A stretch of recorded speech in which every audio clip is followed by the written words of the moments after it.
Good evening and welcome to our 27th virtual prayer meeting. My name's Doug Hornock and I'm the pastor at Mid-Valley Bible. If I were to ask you tonight, how do you measure success? Most definitions would include the setting and achieving of goals as it relates to acquiring wealth, prestige, favor, and power. And hopefully included in that would also be one's relationship to one's family, friends, and your walk with God. On a practical level, another way to measure your success would be who listens to you when you speak, who responds when you call, or who follows when you lead. By any and all of those standards, the prophet Jeremiah was a miserable failure, especially when you measure his life that's spread across 40 years. And yet, in the eyes of God, Jeremiah was a success. He was one of the shining lights of the Old Testament. Named by God as a prophet while still in the womb of his mother, Jeremiah prophesied for God for more than 40 years. Let me set the scene.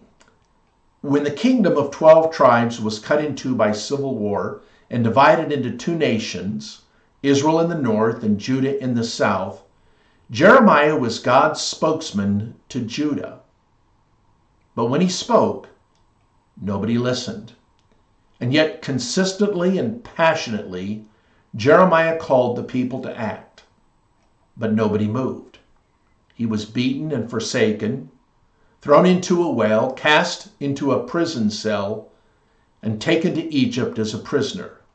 He was rejected by neighbors, friends, family, and kings. And he seemed to have zero influence. He had no material success to speak of.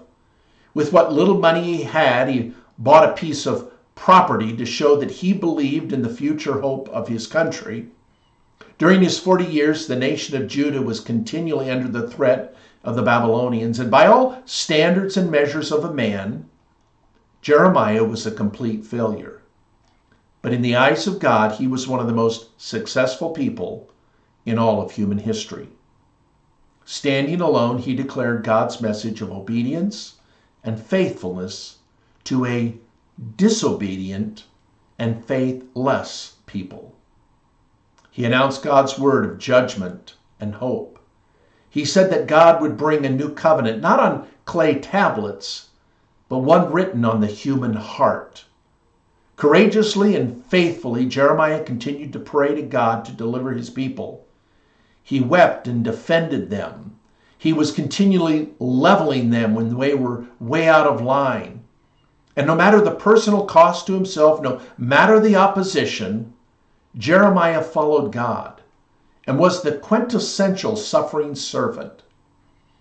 And as you read his story in the 52-chapter book that bears his name, his message from God to rulers, people, and the false prophets was a simple one.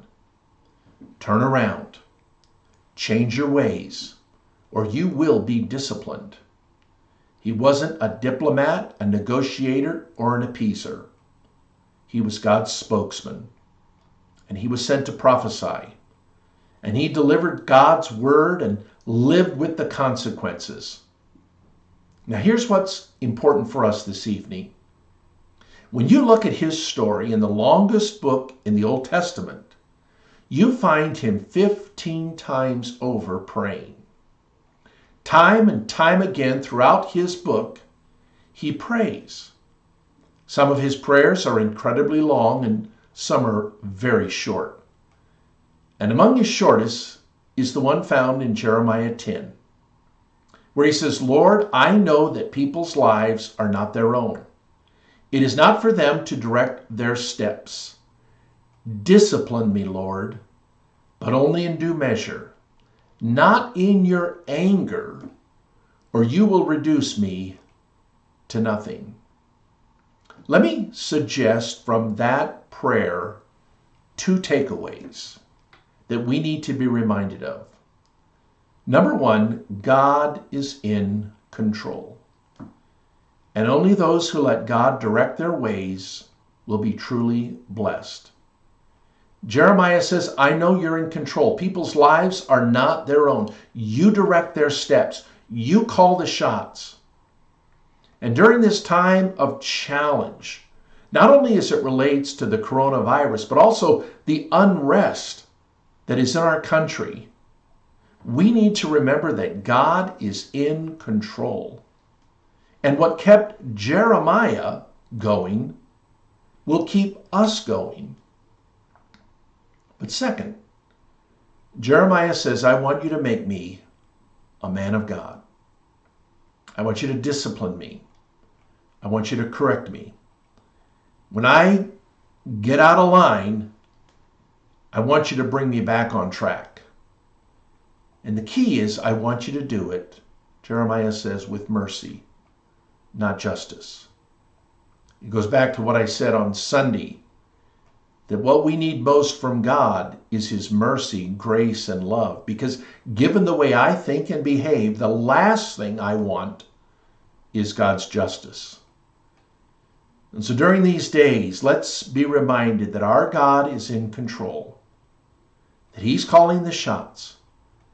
And let's allow him, in the words of the hymn writer, to mold me and make me after his will, while we are waiting, yielded and still. And so with that truth, let's go to God in prayer with confidence that he will hear us.